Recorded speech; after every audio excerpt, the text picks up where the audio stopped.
Good evening to all of you. मैं पूनम सिंघल। आज हम डिस्कस कर रहे हैं 12th class geography PYQ series का पार्ट 2। यहाँ पर हम एमसीक्यू और very short answer type questions को डिस्कस करेंगे जो 1 मार्क्स के होने वाले हैं। आज की सीरीज का जो फर्स्ट क्वेश्चन है वो है मानव भूगोल का जनक किसे कहा जाता है। आपके ऑप्शंस हैं A Strabo, B Friedrich Ratzel, C Ptolemy, D Haeckel. आपका करेक्ट ऑप्शन होगा B Friedrich Ratzel. Next question है कौन सा देश उच्च मानव विकास वाला नहीं है। आपके ऑप्शंस हैं A Norway, B Argentina, C Japan, D मिस्र। करेक्ट ऑप्शन होगा डी मिस्र, क्योंकि मिस्र एक कृषि प्रधान देश है और इसका जो मानव विकास है वो काफी कम है। नेक्स्ट क्वेश्चन है निम्नलिखित में से कौन सा मध्यकालीन शहर नहीं है। आपके ऑप्शंस हैं ए हैदराबाद, बी नागपुर, सी जयपुर, डी मदुरई। तो करेक्ट ऑप्शन है आपका डी मदुरई। नेक्स्ट क्वेश्चन है वेल्ड घास क्षेत्र किस महाद्वीप में मिलता है। आपके ऑप्शंस हैं A Australia, B Africa, C Asia, D Europe. आपका करेक्ट ऑप्शन होगा बी अफ्रीका। वेल्ड घास के मैदान अफ्रीका में पाए जाते हैं। नेक्स्ट क्वेश्चन है निम्नलिखित में से किस प्रकार की ग्रामीण बस्तियां भारत के उपजाऊ जलोढ़ मैदानों और उत्तर पूर्वी राज्यों में पाई जाती हैं। यानी भारत के जो उपजाऊ जलोढ़ मैदान है वहां पर और उत्तर पूर्वी राज्यों में पाई जाती हैं। आपके ऑप्शंस हैं ए अर्धशंकुल, बी शंकुल, सी हैमलेट, डी डिस्पर्स्ड। तो ये आपका करेक्ट ऑप्शन होगा बी शंकुल, यानी क्लस्टर्ड, यानी पास पास मिलती हैं और सघन होती हैं, सघन बस्तियां पाई जाती हैं ये। नेक्स्ट क्वेश्चन है आपका कौन सा नगर जो है नदी तट पर स्थित नहीं है।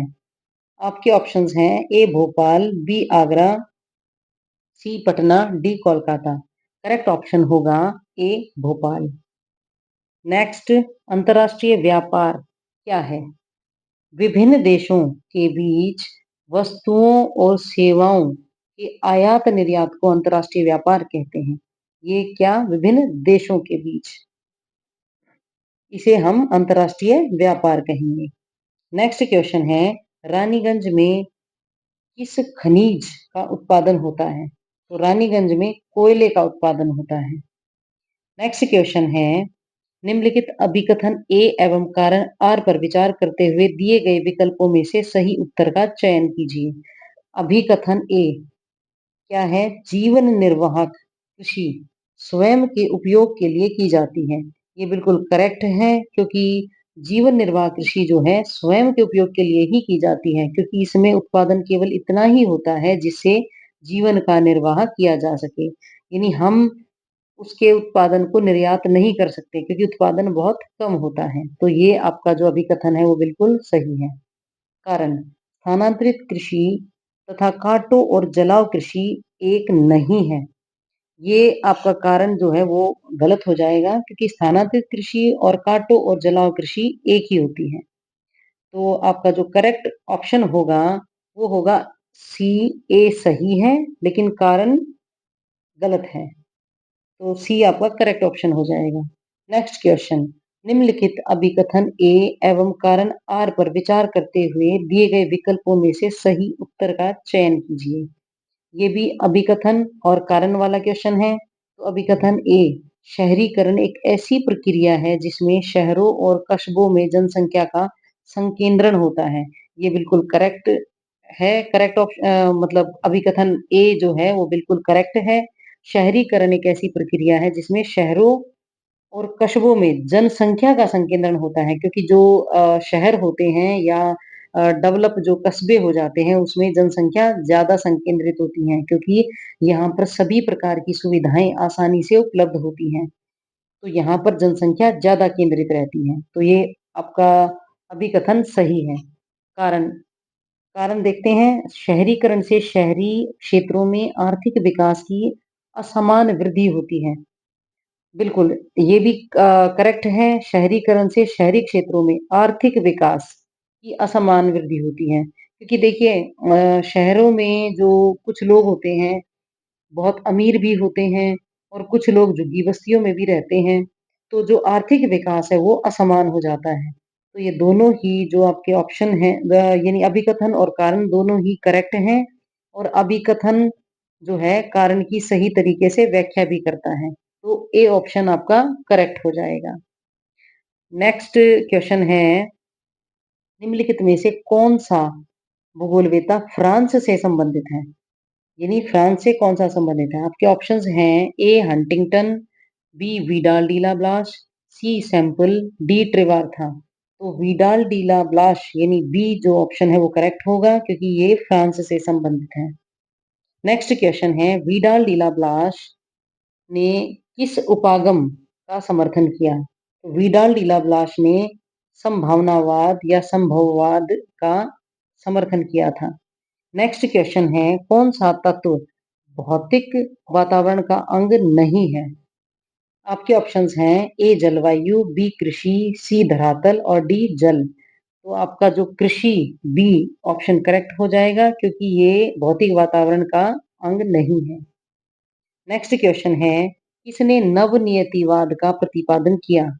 आपके ऑप्शंस हैं ए ग्रिफिथ टेलर, बी ब्लाश, सी हंटिंगटन, डी रिटर। तो कौन थे? ये थे ग्रिफिथ टेलर यानी ए आपका करेक्ट ऑप्शन हो जाएगा।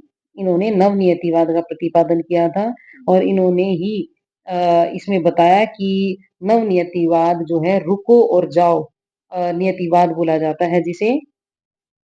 नेक्स्ट क्वेश्चन है किस विषय को ज्ञान की जननी कहते हैं?